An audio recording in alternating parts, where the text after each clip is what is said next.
It would appear that when you cross Meghan Markle, you really do cross her on a high level. And as we've now seen, of course, her husband, Prince Harry, well, he doesn't really have that much to say or do about anything, does he? I mean, clearly he just wants a quiet life, doesn't want any backlash against him, all of that sort of stuff.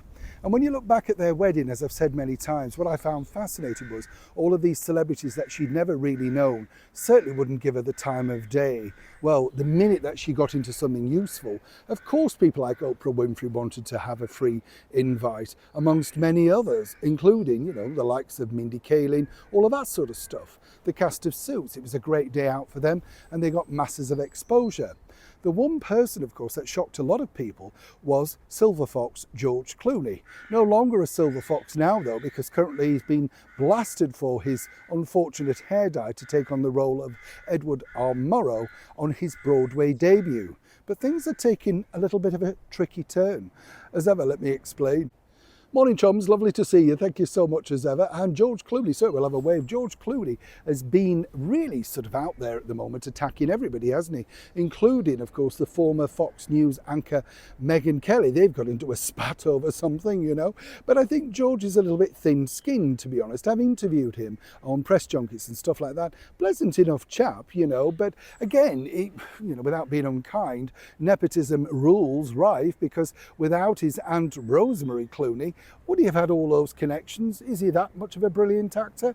A good-looking chap in his day, of course, and sometimes hair dye doesn't suit everybody. That's part of the problem for George being on his Broadway debut. Thank you and good night. And I've told you, it hasn't exactly been a spectacular, stellar success.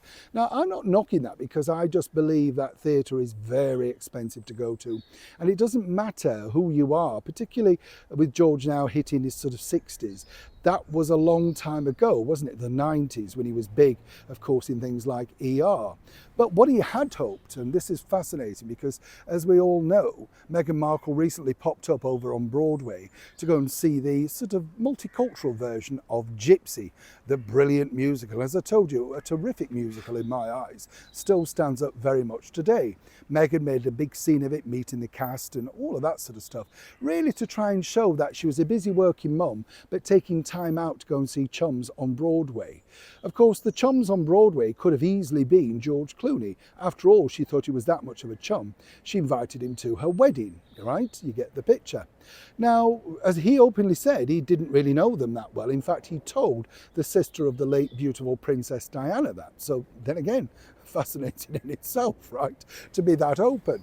But when George realised that Meghan had popped along to see Gypsy rather than support him, and this is where the thin-skinned George comes in, right? Well, he was slightly miffed, and so were his team.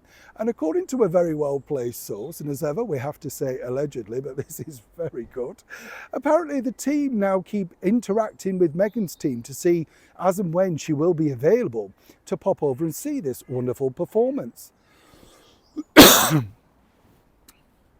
And of course, so far, they're not getting much, return back. Eventually, according to the source, when they did track down the team, apparently Meghan didn't have any plans to return to New York soon. But as and when she could fit it in, she would rethink, and if it was possible, yes. So they offered her free tickets and they offered everything on a plate. Seemingly, though, Meghan, as ever, allegedly, is just way too busy. Maybe stirring pots of jam in that kitchen or rebagging pretzels and peanuts in a back room. Who knows? But the bottom line is, it looks like that friendship has well and truly soured. Now, we're not quite sure why this is. Was it the fact that perhaps, George didn't get the direct access to President Biden that both Meghan and Harry were looking for when he could have done? Or was it the fact that George now famously said on camera, we don't know them?